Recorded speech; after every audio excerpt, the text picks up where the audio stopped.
नमस्कार भक्तों, आज हम दुर्गा सप्तशती के दूसरे अध्याय की कथा सुनेंगे, जिसमें माँ दुर्गा की अद्भुत लीला और शक्ति का वर्णन है। दूसरे अध्याय में माँ दुर्गा द्वारा महिषासुर की विशाल असुर सेना का संहार और देवी की विभिन्न शक्तियों का प्रकट होना वर्णित है।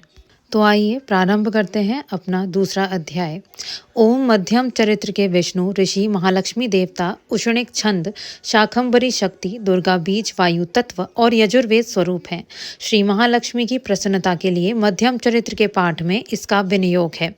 मैं कमल के आसन पर बैठी हुई प्रसन्न मुख वाली महिषासुर मर्दनी भगवती महालक्ष्मी का भजन करती हूँ, जो अपने हाथों में अक्षमाला, फरसा, गदा, बाण, वज्र, पद्म, धनुष, कुंडिका, दंड, शक्ति, खड्ग, ढाल, शंख, घंटा, मधुपाल, शूल, पाश और चक्र धारण करती है। ऋषि कहते हैं, पूर्व काल में देवताओं और असुरों में पूरे 100 वर्षों तक घोर संग्राम हुआ था। उसमें असुरों का स्वामी महिषासुर था और देवताओं के नायक इंद्र थे। उस युद्ध में देवताओं की सेना महाबली असुरों से परास्त हो गई। संपूर्ण देवताओं को जीतकर महिषासुर इंद्र बन बैठा। तब पराजित देवता प्रजापति ब्रह्मा जी को आगे करके उस स्थान पर गए जहां भगवान शंकर और विष्णु विराजमान थे। देवताओं ने महिषासुर के पराक्रम तथा अपनी पराजय यथावत वृतांत उन दोनों को देवेश्वरों से विस्तार पूर्वक कह सुनाया। वे बोले, भगवान महिषासुर सूर्य, इंद्र, अग्नि, वायु, चंद्रमा, यम, वरुण तथा अन्य देवताओं के भी अधिकार छीनकर स्वयं ही सबका अधिष्ठाता बनना बैठा है। उस दुर्मात्मा महेश ने समस्त देवताओं को स्वर्ग से निकाल दिया है। अब वे मनुष्यों की भांति पृथ्वी पर विचरते हैं। दैत्यों की यह सारी करतूत हमने आप लोगों से कह सुनाई। अब हम आपकी ही शरण में आए हैं, उसके वध का कोई उपाय सोचिए। इस प्रकार देवताओं के वचन सुनकर भगवान विष्णु और शिव ने दैत्यों पर बड़ा क्रोध किया। उनकी भौहें तन गई और मुंह टेढ़ा हो गया। तब अत्यंत कोप में भरे हुए चक्रपाणी श्री विष्णु के मुख से एक महान तेज प्रकट हुआ। इसी प्रकार ब्रह्मा, शंकर तथा इंद्र आदि अन्य देवताओं के शरीर से भी बड़ा भारी तेज निकला। वह सब मिलकर एक हो गया। महान तेज का वह पुंज जाज्वल्यमान पर्वत सा जान पड़ा। देवताओं ने देखा, वहां उसकी ज्वालाएं संपूर्ण दिशाओं में व्याप्त हो रही थीं। संपूर्ण देवताओं के शरीर से प्रकट हुए उस तेज की कहीं तुलना नहीं थी। एकत्रित होने पर वह एक नारी के रूप में परिणत हो गया और अपने प्रकाश से तीनों लोकों में व्याप्त जान पड़ा। भगवान शंकर का जो तेज था, उससे उस देवी का मुख प्रकट हुआ। यमराज के तेज से उसके सिर में बाल निकल आए। श्री विष्णु भगवान के तेज से उसकी भुजाएं उत्पन्न हुई। चंद्रमा के तेज से दोनों स्तनों का और इंद्र के तेज से मध्य भाग का प्रादुर्भाव हुआ। वरुण के तेज से जंघा और पिंडली तथा पृथ्वी के तेज से नितंब भाग प्रकट हुआ। ब्रह्मा के तेज से दोनों चरण और सूर्य के तेज से उसकी उंगलियां हुई। वसुओं के तेज से हाथों की उंगलियां और कुबेर के तेज से नासिका प्रकट हुई। उस देवी के दांत प्रजापति के तेज से और तीनों नेत्र अग्नि के तेज से प्रकट हुए थे।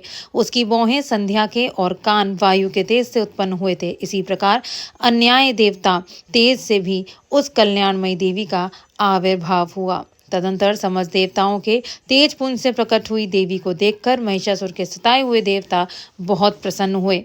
पिनाकधारी भगवान शंकर ने अपने शूल से एक शूल निकालकर उन्हें दिया। फिर भगवान विष्णु ने भी अपने चक्र से चक्र उत्पन्न करके भगवती को अर्पण किया। वरुण ने भी शंख भेंट किया। अग्नि ने उन्हें शक्ति दी और वायु ने धनुष तथा बाण से भरे हुए 2 तरकस प्रदान किए।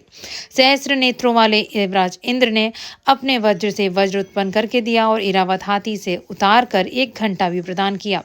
यमराज ने कालदंड से दंड, वरुण ने पाश, प्रजापति ने स्फटिकाक्षी माला तथा ब्रह्मा जी ने कमंडलू भेंट किया। सूर्य ने देवी के समस्त रोमकूपों में अपनी किरणों का तेज भर दिया। काल ने उन्हें चमकती हुई ढाल और तलवार दी। क्षीर समुद्र ने उज्ज्वल हार तथा कभी जीर्ण न होने वाले 2 दिव्य वस्त्र भेंट किए।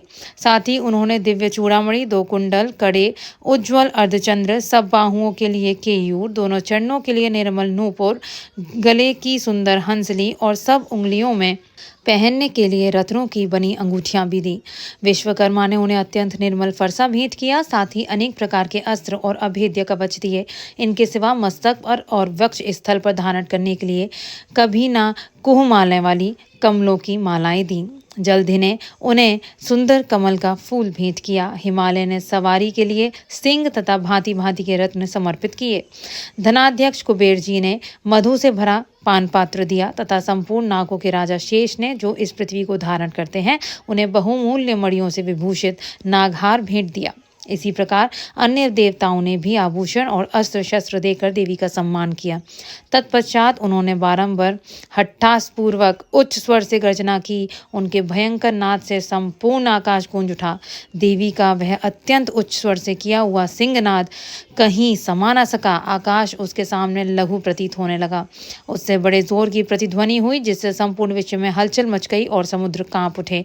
पृथ्वी डोलने लगी और समस्त पर्वत हिलने लगे। उस समय देवताओं ने अत्यंत प्रसन्नता के साथ सिंहवाहिनी भवानी से कहा, देवी तुम्हारी जय हो। साथ ही महर्षियों ने भक्तिभाव से विनम्र होकर उनका स्तवन किया। संपूर्ण त्रिलोक की क्षोभग्रस्त देख दैत्यगण अपनी समस्त सेना को कवच आदि से सुसज्जित कर हाथों में हथियार ले सहसा उठकर खड़े हो गए।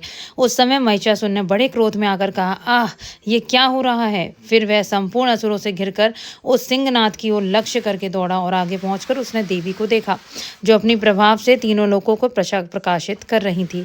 उनके चरणों के भार से पृथ्वी दबी जा रही थी। माथे के मुकुट से आकाश में रेखा सी खिंच रही थी तथा वे अपने धनुष की टंकार से 7 पातालों को क्षुब्ध किए देती थी। देवी अपनी हजारों भुजाओं से संपूर्ण दिशाओं का आच्छादित करके खड़ी थी। तदंतर उनके हाथ दैत्यों का युद्ध छिड़ गया। नाना प्रकार के अस्त्र शस्त्रों के प्रहार से संपूर्ण दिशाएं उद्भासित हो गईं। टिछुर नामक महान असुर महिषासुर का सेना नायक था। वे देवी के साथ युद्ध करने लगा। अन्य दैत्यों की चतुरंगणी सेना साथ लेकर चामर भी लड़ने लगे। 60,000 रथियों के साथ आकर उद्ग्र नामक महादैत्य लोहा लिया। 1 करोड़ रथियों को साथ लेकर हनु नामक दैत्य युद्ध करने लगा, जिसके रोए तलवार के समान तीखे थे। वह असली लोमा नामक महादैत्य 5 करोड़ रथी सैनियों के साथ युद्ध में आ डटा। 60 लाख रथियों से घिरा हुआ बाष्फल नामक दैत्य भी उस युद्ध भूमि में लड़ने लगा। परिवारित नामक राक्षस हाथी सवार और घुड़सवारों के अनेक दलों तथा 1 करोड़ रथियों की सेना लेकर युद्ध करने लगा।